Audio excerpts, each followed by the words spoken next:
Hello everyone, welcome to another episode of Tales of Triumph. I'm your host Josephine. And I'm Murtaza, and today we have the pleasure of speaking to a true industry leader, Mr. Gopal Balasubramaniam. Welcome Mr. Gopal, thank you for joining us on our podcast interview episode. How are you doing, sir? I'm fine, thank you Josephine, thank you Murtaza, and thank you Qatar Day for inviting me for this podcast. Looking forward to this. Sure, so I'm doing well. Yes, so we were very excited as a team to have you over here. We look forward to asking you questions about your life, about your career, about what you faced so far in your journey over here. So without further ado, I think we can get started on the questions. Yeah, but should we give a small introduction of him? Oh, sure, what he's been doing, because there's a lot. There's a lot. According to research, he's a bit of a legend in KPMG. 30, over 30 years of experience. Over 30 years. You saw it go from a small company to brand with over 400. In Qatar, KPMG is big everywhere. Yes, in course, Qatar, it started in with small. Qatar, I was the 8th employee, now we're about 420 employees. Wow. So do you want to tell us a little bit about that particular growth in itself from 8 people, from a single digit number to more than 400 employees during your tenure over here? When I joined here in 1994, KPMG Qatar, February 1st was the day when I flew from Chennai via Dubai to Doha. I was in Dubai for 5 days for orientation program, and then joined KPMG Qatar on 5th of February. Right. Those days, we had about 8 people in our organization, and slowly our strength grew. It's more about Qatar as a country started giving more opportunities. Qatar was, I think that's the time when they started investing on LNG and other hydrocarbon investments started flowing in. Right. And as you're aware, 1995, the leadership changed from the father's father Emir to the father Emir. So slowly, things started moving. There were a lot of foreign investments started coming in. A lot of joint ventures opened on the hydrocarbon sector. So the whole, the landscape of Qatar changed, and there were more opportunities for professional services firms across all fields, across all verticals. So slowly, we also started seeing those opportunities and started investing on this firm. And the journey started from that 8-member team to became 20 became 40 became 80, and now slowly the journey went on, and now as we speak in 2025 we've got about 12 partners and then close to about 430 employees. Right. So it's a big transformational journey in the last 30 years which I have seen in this organization. Right. Yeah. That sounds incredible actually. Yeah, exactly. To spend that many years, watching people around you grow. I'm an antique piece. So nowadays, you seldom see people stick to an organization for such a long period. True. Because nowadays, the only thing which is constant is change. People want change every day. We are from the old school of thought where the loyalty, by being with an organization for a longer time, that pays dividends, and so that is what so that has helped me in the long run. Right. But but nowadays it's difficult. It's a different ball game nowadays. Millennials want everything by has to be quick. Has to be on the spot. They want change every day. Yeah, everybody's So, but why do you think that shift happened? Why is it that our, our seniors, our parents, our grandparents are able to stick on to jobs? Is it entirely to do with loyalty, or is it something more than that? And also considering that we grew up with those people, right? And they have instilled and ingrained a lot of qualities, and a lot of things into us, to turn us into half decent human beings. But so how is it that there's such a change? Even if I speak to maybe my grandfather, my father, he's patient. He'll sit with something, he'll take his time. For me, I'm all over the place. I'm let's do this as well, and every 10-20 minutes the focus shifts onto something new. So how do you think? See, there's been a continuous evolution, which has been happening in the world, right? You had the millennials, then you have Gen Z. Every bucket of group of people behave differently because there are so much of opportunities for them. So there is a plethora of opportunities, and the media, social media influence. In our days, a person has to be a doctor or an engineer or a lawyer or a chartered accountant. Very few opportunities, and people go for that. Nowadays, there are thousands of courses to do, and people just choose anything with a mobile on hand. There are so many things which they can learn and they can pursue as a career. So I think the world has evolved. It's all about the world becoming in one global village. There are opportunities for people to move around. Those days, people moving from one place to another was there, but not at that level which we see nowadays. So I think with all these changes which is happening, more of opportunities create these kinds of decision making for the younger population, and this will continue to grow. I think probably after Gen Z we'll see some other generation, where things are going to be much different. So it's just a continuous evolution of the entire world, in terms of new opportunities, new areas for exploring. So this is what has really contributed to this change. Right. Nice. That is very insightful, sir. And it's actually a very, very. Oh, by the way, I want to go back to something he said, that the only thing that is constant now is change. I mean, that is like one of the nicest summaries of just today's generation that I've ever heard. From anyone.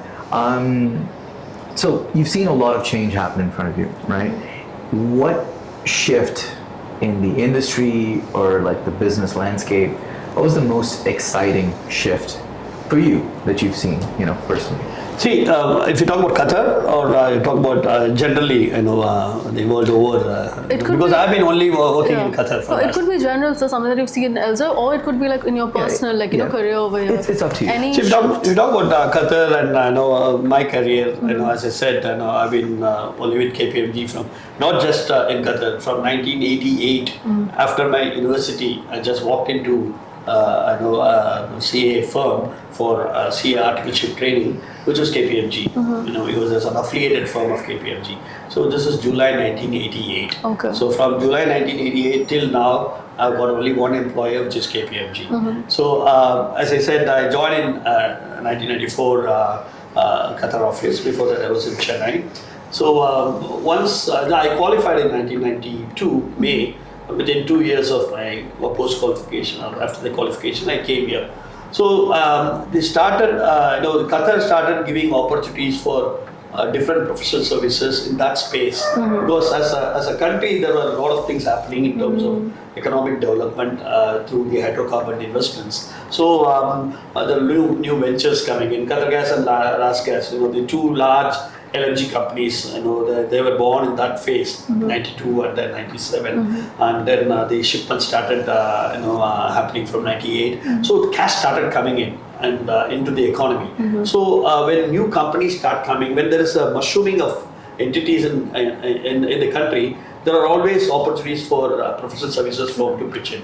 So there are more opportunities coming in for us in terms of all verticals. I am an audit partner, but we also have advisory, which is consulting across different clusters, whether it's HR consulting or IT consulting or deals, policies and procedures, internal audit. You have so many risk consulting. So many things are also bundled under consulting. Then we have tax. So under all these functions, there are opportunities for us to grow because there are more companies coming in, more international firms coming in, or even Qatar as such, Qatar Exchange. It was called Doha Securities Market those days. Then it became Qatar Exchange. More and more companies got listed in Qatar Exchange. Now, as we speak, we are close to about 48 companies listed in Qatar Exchange. There are more rules and regulations in line with best practices. There are corporate governance code. There is a code which was issued by the listing authority, which is called Qatar Financial Markets Authority here. So, with all these things happening, there is always a requirement for professional services firms to grow. And so when their opportunities come in, we thrive on that. And we have people around the world to bring in as well, if required for any particular job. And we also keep investing by recruiting the right talent to meet with the demands of the job. So when these things happen, obviously, that has helped us in grow in terms of change in landscape. The change in landscape as far as Qatar is concerned, primarily driven by the hydrocarbon investments. Whatever you see in Qatar now is all because of the judicious decisions which they have taken in that period, which I always say is a golden era of Qatar, 1994 to 2007. Why I pick up this 13 years period is that's when they went in for huge investments in LNG, from 0 to 77 million tons. 77 million tons was achieved in 2007. So that is the cash cow. So money started coming in from the LNG, which was put into different other downstream industries, whether it's polyethylene or fertilizers or MTB, methanol, you name it, aluminium, steel, everything happened because the cash was coming in from LNG. So when the country is on that kind of trajectory of continuous investment by exploiting the natural resources, there was only one way to go, which is the way forward. And they have done that in that period. So whatever you see in Qatar in terms of the affluence of this whole country, the city of Doha, is because of the cash cow created through the LNG investments. Right. And that has kind of changed the landscape for us also as professional services firms, because we could invest on people, we could have all kinds of verticals, to provide services. As I said, whether it's HR consulting or IT consulting or deals or risk consulting, for every single cluster there were opportunities, because there were more companies coming in, and the companies want to keep the house in order. So there is always a demand for professional services. Right. This is what in a nutshell I can say about the changing landscape and what triggered and how we took over the opportunities. Right. I have a follow-up question to that. Talking about, let's say, the change that you've seen and growth, and since you've been involved in the LNG sector, so as a person working in an audit and consulting firm, what do you think about this changing pattern that you see in a lot of these upcoming industries, where they're trying to shift into sustainable projects? They're trying to change the outlook on sustainable development and things of that sort. So what's your personal opinion on those? See, onto your question, if that's okay? Yeah, sure. Yeah, so on top of her question, again, it's just a curiosity, everywhere it's like clean energy, green, everybody wants to shift. What is your opinion? Because currently working in oil and gas, of course, a lot of people say oil and gas is on the way out. They want more sustainable energies. There are like government regulations across the world and all that thing. So yeah, see, sustainability is a buzzword for not now, for the last I would say 2 decades. We started talking about sustainability and ESG, involved with environment, social, and governance. This is there as a mantra for every organization now for the last 2 decades. But my take on that is slightly different. I would say, even though there's so much of discussion on renewables, clean energy and stuff like that, the scale in which it has moved up has never been sufficient. Whether it's solar or wind or biogas or any of the alternative sources of energy, we call it renewable energy. It's really not taken off at the scale in which is required by the consumers of energy around the world. So the fossil fuel is basically the crude and the LNG, the gas, will continue to stay because of the scale. The demand and supply, the demand is so much, the supply from renewables is not sufficient enough to meet with the demand, so fossil fuels will continue. But within fossil fuels, there are more shift towards clean. Instead of crude and instead of coal, instead of using coal, people use gas-based, turbines and to produce energy. So that is a clean energy. It's not as clean as wind or solar, but still it's better than coal. So I think there's a shift happening, but it's happening in a very, I would say it's not happening at the rate at which we expected 15 years back. 15 years back, we thought by 2025 it will all be solar and wind. Right. There are solar and wind. Right. yeah, we're here in 2025. Yeah. Right? So and also the geopolitical factors, when the war happens. For example, Ukraine. For the last 3 years, the amount of it has just pushed the renewables agenda by a few more years. Okay. Germany going in for coal, so because they have to survive, right? I know I go to Indonesia for one of the Qatar's investments, to review Qatar's investments in Indonesia. There, it's still a very big coal-based plant, okay? And if that coal-based plant is shut down, five, huge islands in Indonesia will go dark. They will not have any energy. When you have so much of dependence on the traditional, energy, it's very difficult to pull off the plug and say, I will go clean and do this. It's easy to say, but it takes longer to implement. And so I think so that's what my take is. So all these geopolitical factors, the wars and the COVIDs and all these external factors have also delayed the I would say the transition into renewable energy. Right. Plus, China itself, for the last 10 years, they've been up and down. So the Chinese, the solar panels or all this for renewable energies, the raw materials or the main equipments were to come from China at a cheaper cost because of the volume of scale and manpower, skilled manpower available. Since that was not coming at that rate, okay, so that has also contributed to the cost of production of these renewable energy. When the cost of production is high and the scale is also not high, you have a double whammy. Yeah. You have so, so that means the dependence on fossil fuels is going to continue.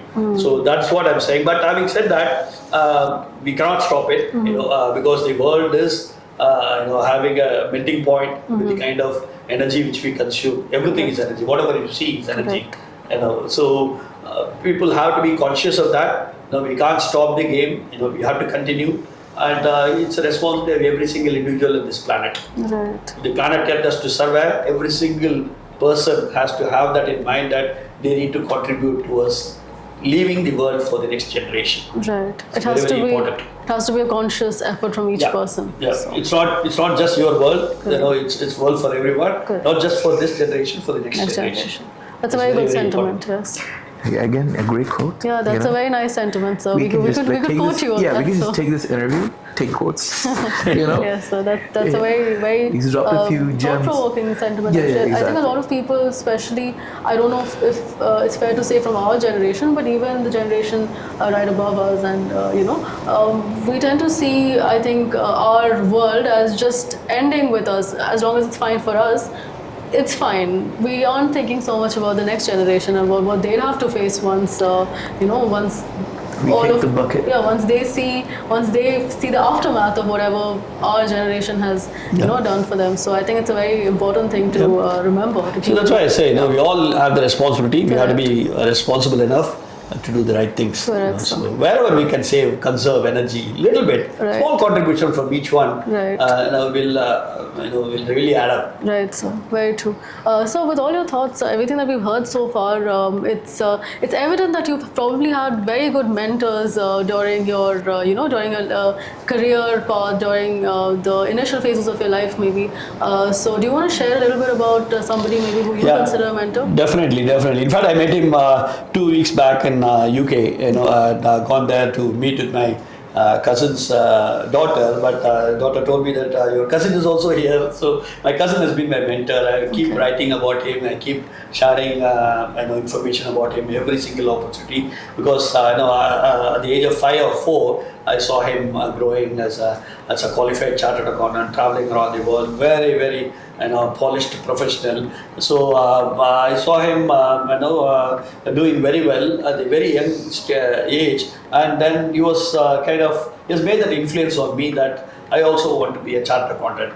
As I said, those days very few opportunities, avenues were there. And the doctor, engineer, or a lawyer or a chartered accountant.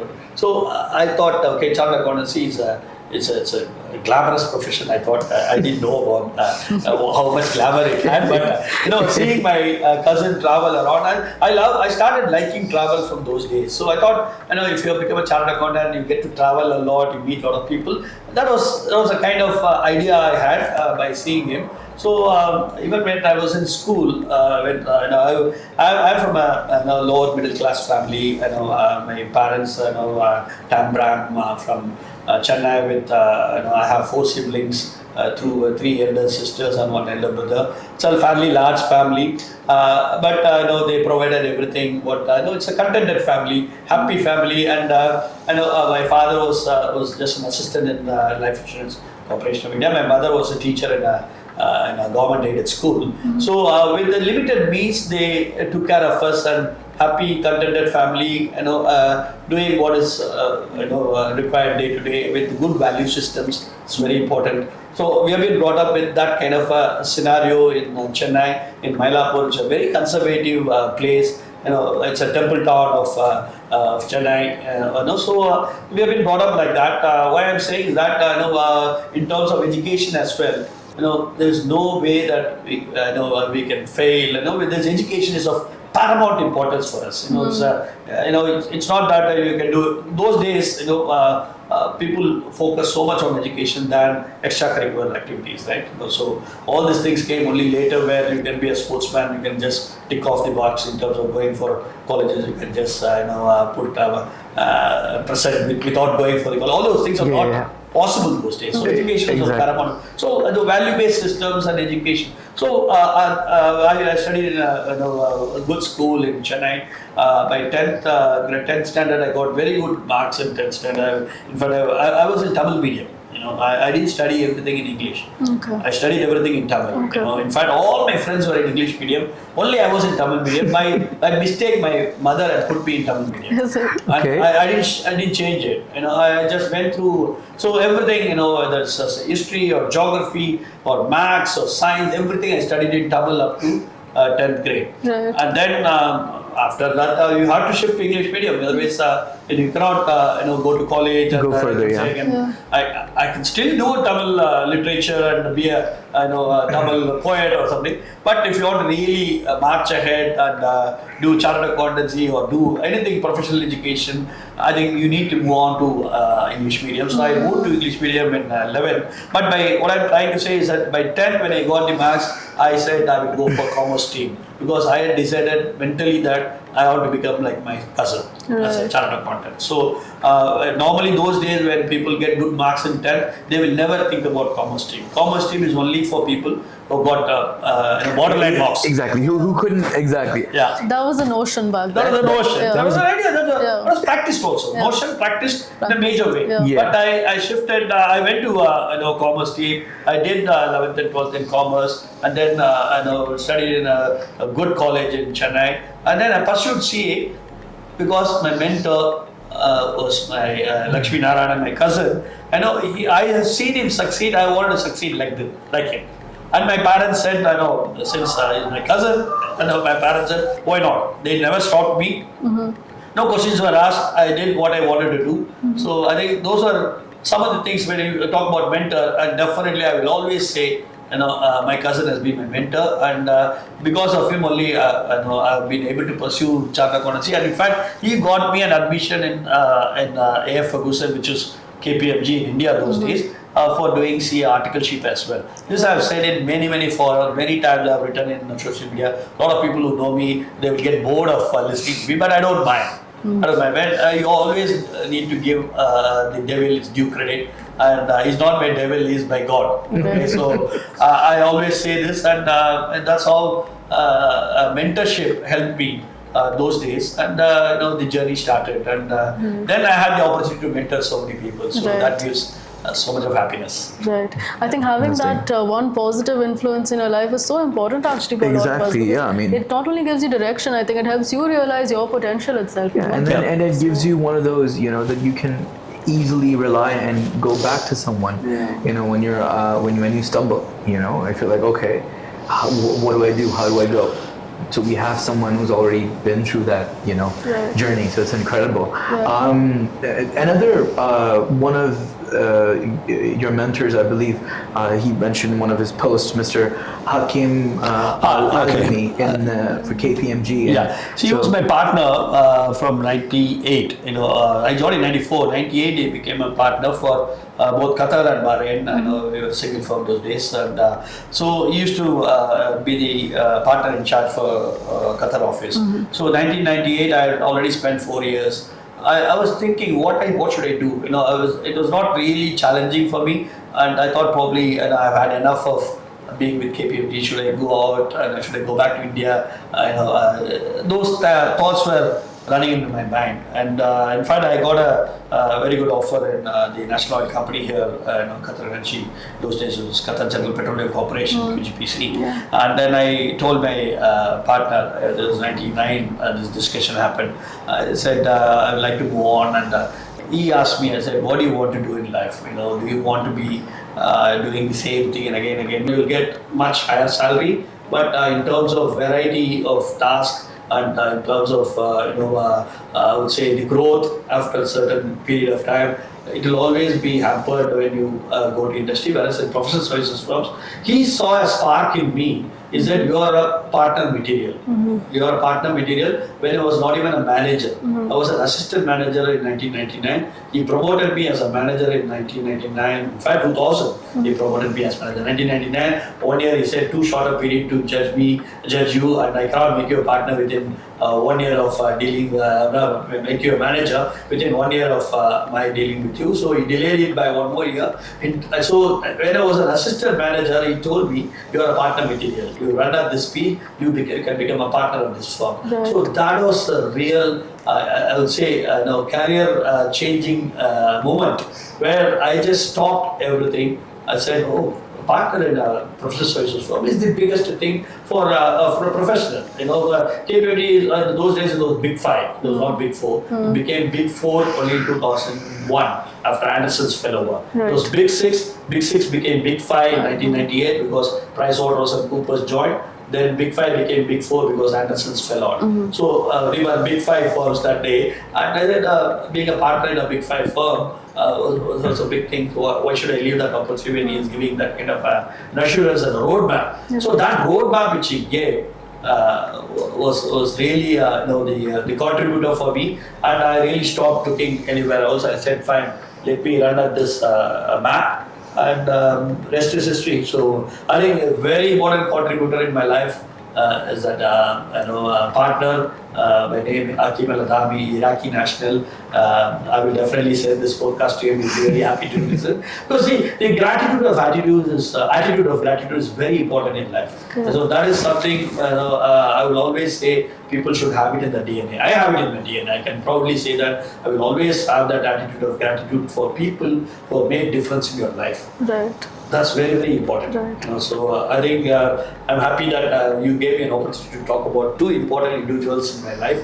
Lakshmi Narayanan, my cousin, and Hakim Al-Adami, my partner. Right, they must be so proud of you, sir. Yeah. Even just here you come so far to see where you are now, and then to talk about how what their journey has, how that has impacted you. I think that's really gonna. Yeah, it's really something. Also, just imagine receiving that compliment from Hakim, who was at an incredible position at that time. Yeah. Telling you that if you keep doing this, believed in you. Yeah, if you keep doing this, your partner material, and you're just getting a mentor like that in the early stage of your career is very, very important.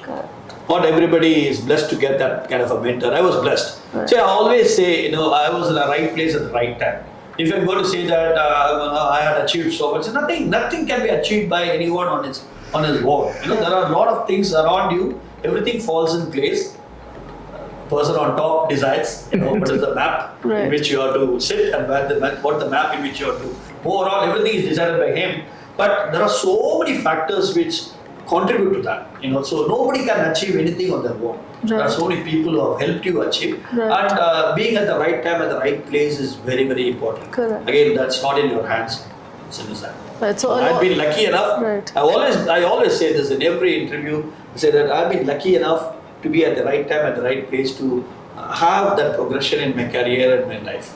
Right. And I have a very good support in terms of my wife, who always understands me and gives me the space. I know those days I used to come very late from office, and even immediately after getting married, we had traveled to Syria for an association. I used to come every day at 10 o'clock. This is within 1 month of my marriage. every day from 10 o'clock from the office continuously. So she has been so understanding. She knows that my job demands that. So that kind of understanding wife is also very important for anybody's success. They always say for behind every successful man there's a spouse, right? So I think that's very important for me.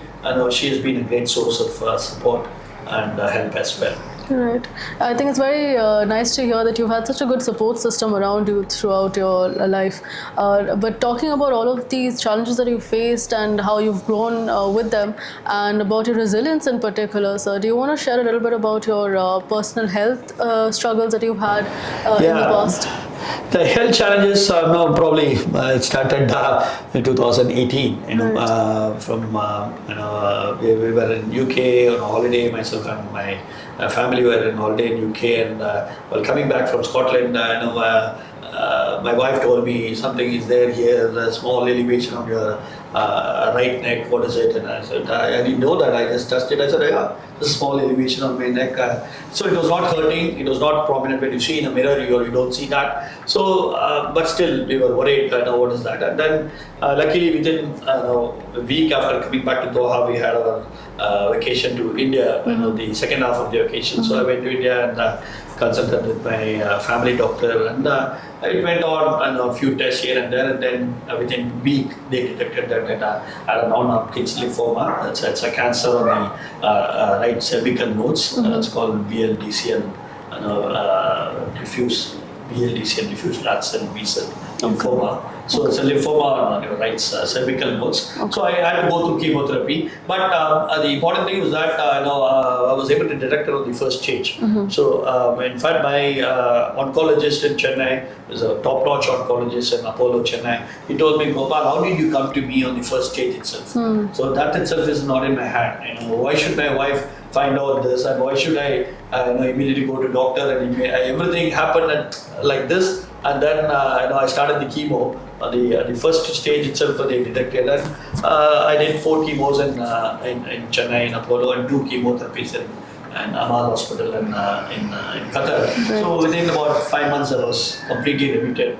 And that's how again, it's not in my hand. It's God decided to send me. But within the first, after meeting my oncologist itself, I became super confident that this is just a small bump in my road. I never felt that this is going to affect me in a major way. First is the confidence that I was able to go to him on the first stage. That itself gave me confidence that yes, God is supporting you. God has taken a green ink, He's not taken a yellow or a red ink, He's taken a green pen for me to pass me. So I had that confidence. Plus, slowly people got to know a lot of people. I have a huge circle of friends, and all of them got to know here and there, and they all started praying for me. Thousands of people praying for you. When somebody else prays for you, God will always listen. Right. And that's kind of a goodwill I have in this country and around the world. A lot of friends and relatives who genuinely care for you, genuinely prayed for me. I think those things gave me a lot of confidence. And plus, as I said, the self-confidence in all these ailments is very, very important. Right. Half the battle is won based on how you believe inside. If you believe inside that you will succeed, you will come out of it, you will. Right. But if you sulk, if you believe that, why me, I have to, then there's always it can be delayed, it could go anywhere. I think those were some of the factors which has helped me meeting with that the cancer hurdle. So I probably say that I'm a cancer survivor now. Right, I do counsel a lot of people. I counsel a lot of cancer patients by giving my stories, my experience of how I dealt with it. Not necessarily everything should be same. Their position, their circumstances could be different, but something they can correlate and deal with in the way I dealt with can help them. Right. It's all about the mindset. I always say it's mindset. How do you feel within yourself?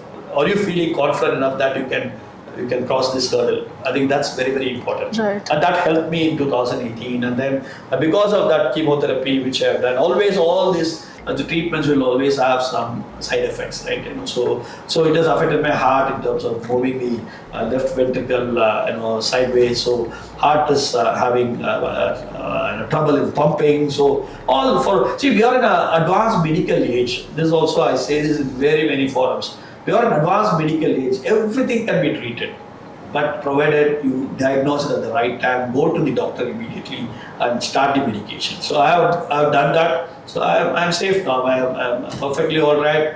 I'm enjoying my life, which I've been doing for all these years, and nothing to stop me. Right. That's very good to hear, sir. That's very good to hear. Yeah. I really love what you just said about, half the battle can be won if you believe you can. So as a cancer survivor, do you have any message that you would want to give to similar, cases where people are suffering, let's say with cancer or other ailments of that sort? Again, it's all about self-confidence. Yeah. Of course, see, you need to have the support system. See, a lot of things are not in your hands also. Right. Okay, what is in your hand is you. Right? How do you believe? But there are, I was lucky enough, blessed enough to have a good support system, good friends, good family to support.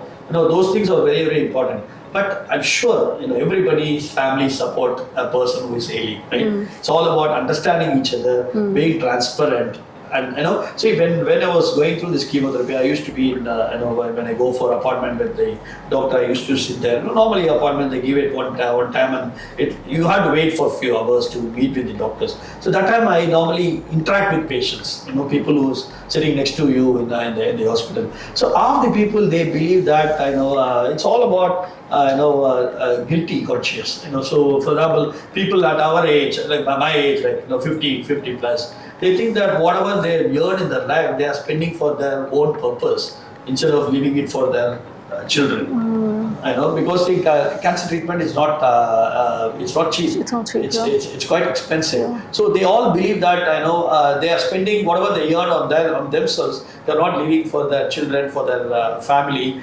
So that guilty conscience also affects people. I think those are the things which they have to slowly overcome. See, why are we thinking that your son or daughter will not be as successful as you or more successful than you? Correct. Why you have to always think that with your support only they have to flourish? Yes, you have done your best, but they can also flourish, right? I think this kind of mentality, slowly, if you are guilty conscious, that affects you. Because you sulk inside, so the confidence level drops down. I think this is something which I have learned when I used to go to the hospital and sit and interact with people. And I used to tell them, boss, don't think like that. They will also, they're studying now. They will finish and they will manage. Don't think that you have to only, handhold them to be successful. I think this is a realization which I had when I went through that, and this is something which I share with people as well. Right. So support system everybody will be having. Family will always support. Right. But I had that whole world was my family. So much of people prayed for. I always say, I'm an MGR for you, for people to pray for me. But people genuinely prayed for me, and that was my success story. That's very sweet. Yeah, and as that is long as incredible. you have your health, you can conquer anything else. You can always make the money back. You Exactly. can always So I think that's a very good point. That feeling guilty is definitely not something that any patient should be feeling about themselves. Exactly. Yeah. But that's the thing, right? A lot of people do feel guilty. What would you say to someone? What would you tell them? Like, how do you get out of that guilt? Like, what would you tell them? Like, So that's what I'm saying. The realization of their family's potential is important. If we are going to think that I am the breadwinner, I can only help them, and I am taking away all the money which I have earned for life, I'm not leaving anything for them. You're in that zone where you're not able to come out. You got to trust and believe in them. Yes, you give them basic education. They will come up in their life. There are so many things in the world where they can walk their path and they can be more successful than even you. That realization is important. That is what I talked about to those people. I don't know whether everybody listened or at least that's what I felt to get them out of that guilty conscience. I had to contribute something, which is what I did. Okay. So as somebody who has worked across many different sectors over here in Qatar, from telecom to retail and a lot of different sectors, how do you see Qatar progressing in the next, let's say, 10 or 20 years? How do you see the future of Qatar being shaped from, let's say, 10 years from now? See, Qatar, I would say in my take, it will still, yes, they're a diversified economy. They have, for example, Qatar Sovereign Wealth Fund, which is the main, entity which invests across the globe. Mm-hmm. So, Sovereign Wealth Fund has got investments in financial services. They've got huge investments in banks. Right. They've got investments in retail. Mm-hmm. They've got investments in airlines. Mm-hmm. So they've got varied investments. But if you talk about inside Qatar, the main engine, the main fuel will still come from hydrocarbon because they have invested heavily. See now, 2007 I said they stopped at 77 million tons. By 2027, the North Field expansion projects will get completed. They will move up to 125 million tons, and then they've got North Field West also ready. And exploration will start happening in development. It will go to 142 million tons. So this will continue. For the next 50 years, the cash will continue. Right. So the hydrocarbon sector will still contribute a major sum. That's my take, based on my experience of dealing with this sector. Mm-hmm. So this will continue to fuel this economy. But they have also invested in other sectors. For example, education. 2000, I would say 1996, Qatar Foundation was set up. Slowly from 2003 onwards, so many campuses have come in. You've got, Wheel Cornell, top-notch universities in Qatar. Yeah. Wheel Cornell, Texas A&M, of course, they have gone out now. You have Georgetown University, Carnegie Mellon, and also Virginia Commonwealth University. Yeah. There are so many top-notch universities that have got campuses here, and the education is something which they will continue to grow. Healthcare, there's so much of opportunities. Healthcare, is expanding, and they're doing so many things on healthcare. Telecom, it was QTEL before. They were only Qatar based. Now they have got investments all over the world. Okay, so telecom is another. So there are pockets, there are segments. Real estate will continue to grow. Qatar Diyar, Barbas, Musharraf. Musharraf is a classic example. It's a smart city. You're sitting in Musharraf. You're sitting in Musharraf. Look at this development. Fantastic. Right. So anybody who comes to Qatar, I'll always make it a point to bring them to Musharraf. Because it's a smart city. And so the real estate will continue. So there are all these peripheral sectors will continue to grow, but the fueling will come from hydrocarbons. Correct. Yeah. As a follow-up to the same question, you told us like what the decade would look like. If we were to ask you, you lead, okay, how would you go forward into the future? Like, is there, like, if you were to build the future in your vision, how would you build it? Build this country? Not the country, but if you were tasked to, say, just take the, KPMG forward, or just the energy sector, or whichever, how would you? See, as I said, the energy sector, if you talk about the country, energy sector will continue to give opportunities, but it's a finite resource. At one point of time, it's going to stop, right? It's 50 or 80 or 100 years. You need to look at diversification of economy. Right. For example, Venezuela, 80 years back, they were ruling the world. Okay, now they are struggling, right? This is a finite resource. You cannot just keep on coming for. So all these hydrocarbon-based economies have to diversify, which is what Qatar is also doing. They are diversifying into various things. So for example, technology. There are a lot of unicorns which have come into Qatar. Startups. They are encouraging more startups. So I think these are all the new things which they have to continue doing. HRD. Human resource development. This is one of these important pillars of Qatar National Vision 2030. And that's where they need to do more. They will do more. Right now I'm not happy that how much they have done so far on this, but this is something which will continue to evolve. They will keep on doing more because we need to have more and more people, taking the leadership role in this country, which will happen. Definitely will happen. Okay, so HRD, investing on human resource development, investing on technology, which they have done, which will continue to grow. So all these sectors, which will. So if you talk about how do you take this economy? See, the world is moving towards technology, which artificial intelligence, is taking over. It's going to run the entire world in a few years' time. Are you doing enough on technology? So I think all these things have to come in while keep that engine going, because you are being blessed by God. God has blessed you with that kind of a resource called Northfield, which is going to keep on giving you gas. And thus, monetary benefits have to be invested. Monetary things have to be invested in diversifying economy, so that there are other sectors which can continue to grow while we keep on drawing from the finite resource. Right. So even though like we, even if the resource goes out, we still have So many other different things platforms running. Yeah. coming in. Yeah. I So mean, we see Qatar heavily investing on tourism now, for example. So Yeah. I think that is also one of those, let's say. We have to do more.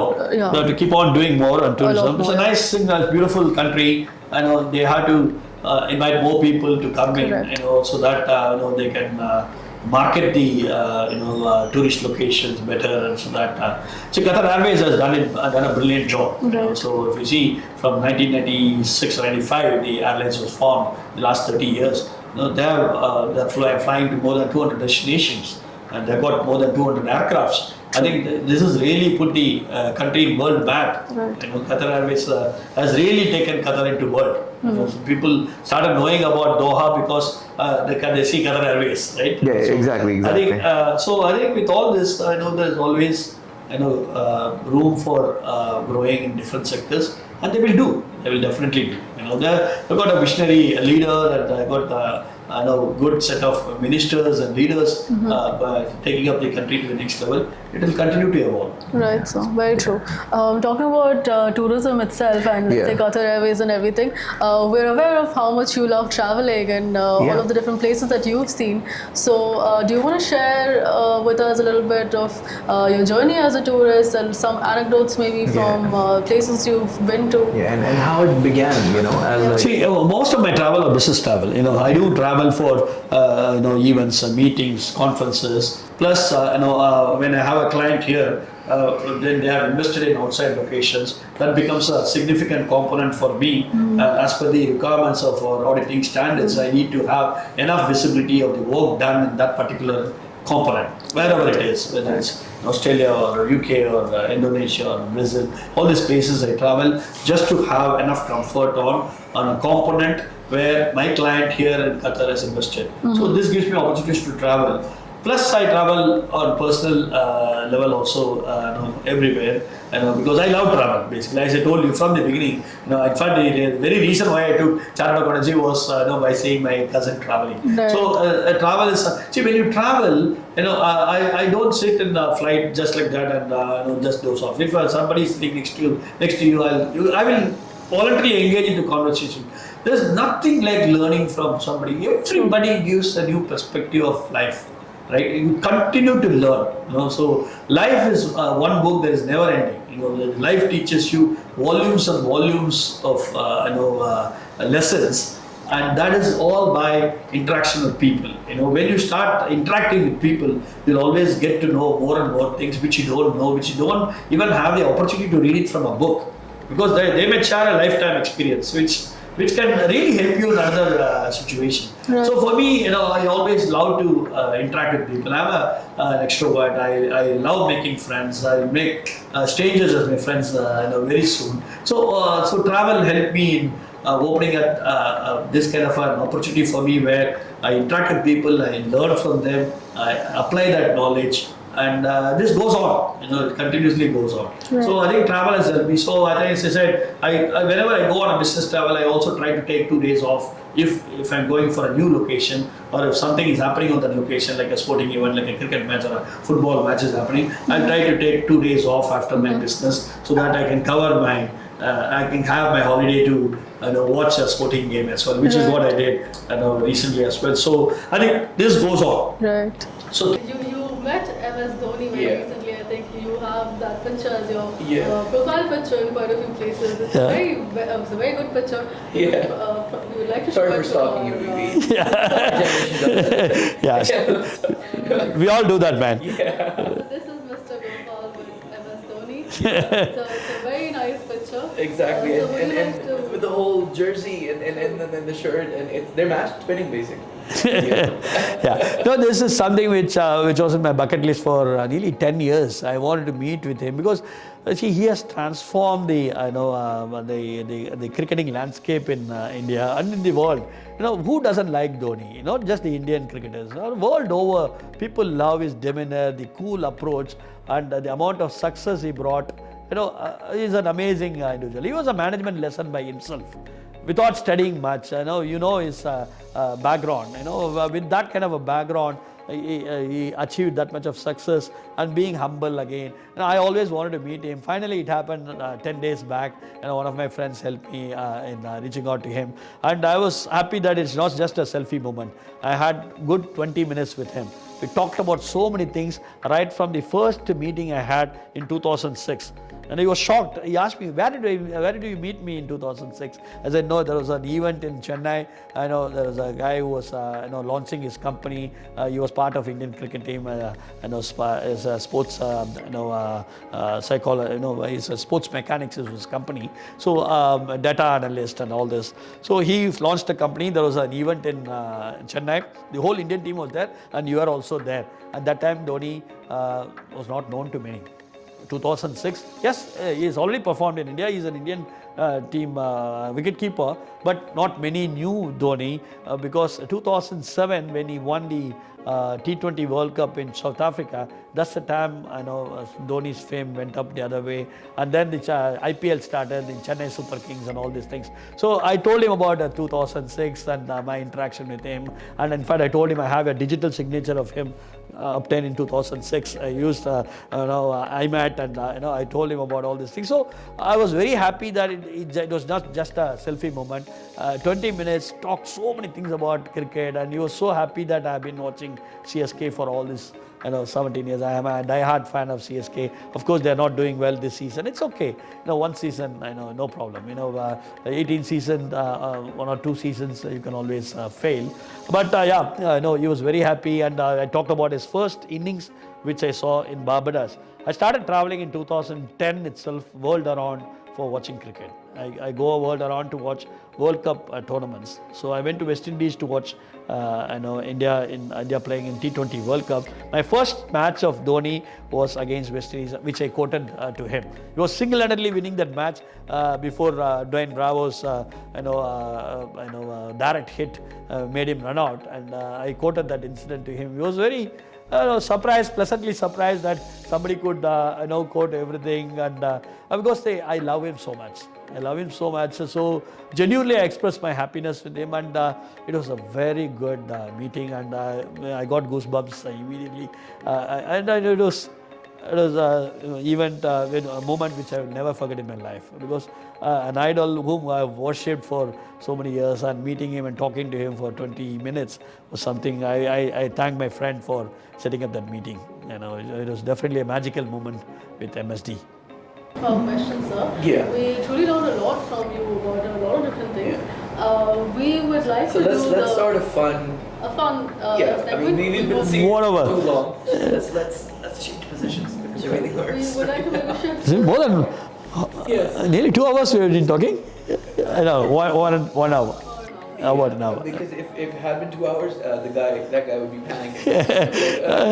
Just running out of time and memory and batteries. But I think we can shift gears now and we Yeah, can yeah. get to something a little more fun. A little more fun, lively, a little more, So yeah. I will read out words, Yes. single words, and you have to give me one word, the first thing that comes to your mind when you hear of one word, okay?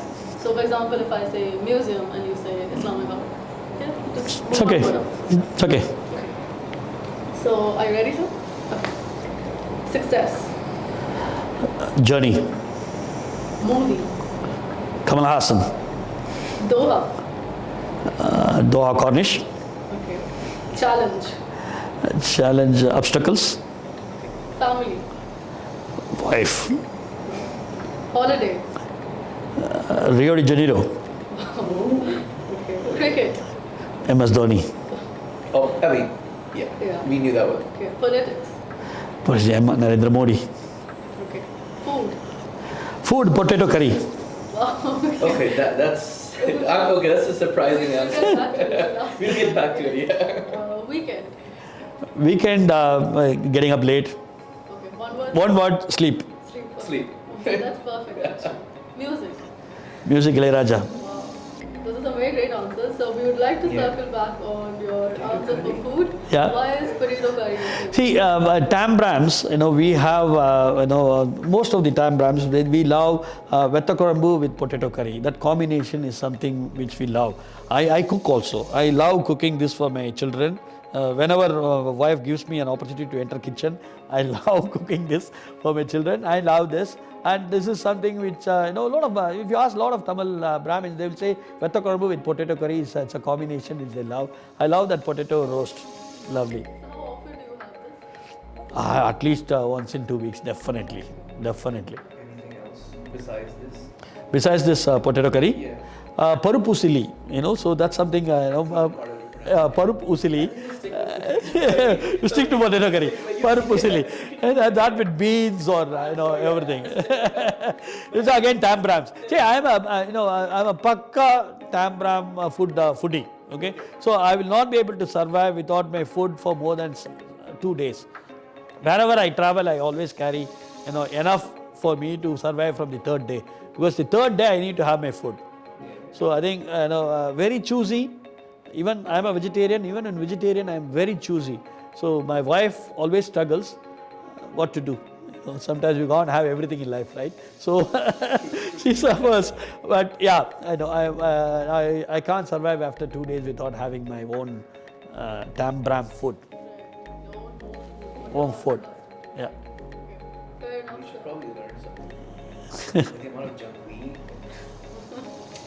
I it think could spoil the generation. most days at office we just end up getting junk food. Half of our which is, salaries go to this. which is definitely not good. So I think we can take inspiration from you actually. Good. Yeah. Exactly. So Yes, that's sir. about it. That brings us to the end, sir. Yeah. We would like to just close this entire segment. Yeah. So thank you so much for being on our... No, it's my pleasure. I love having this kind of informal, interactions, like people talking, all three of us talking together. I think that's more fun instead of just one person asking and bum answering questions. So this is more of a dialogue, which was very interesting. Conversation which is interesting. So I know you explored different facets of me, which gave me opportunity to talk. I can keep talking for 1 day also. So, people will always say, Gopal can talk on a subject for 2 minutes and he can also talk for two hours on the same subject. So I think that's something which I love doing it. I love talking, and I think you guys did a great job in exploring different facets of me, as I said, and I enjoyed chatting. Lovely. Thanks to this lady.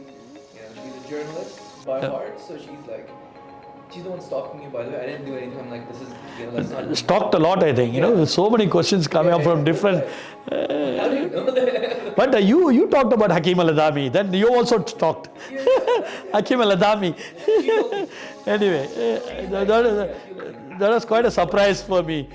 Bringing out a name of a partner. Anyway, but it was good. I know you really gave me opportunity to thank him again, which I always done. I actually saw that. Sorry, I actually read that in a very old post of yours. Okay. You had written that. I went through years of LinkedIn and Facebook and company profiles. Anyway, it's okay. I love expressing myself. I always say that expressing yourself gives more happiness. Happiness shared multiplies.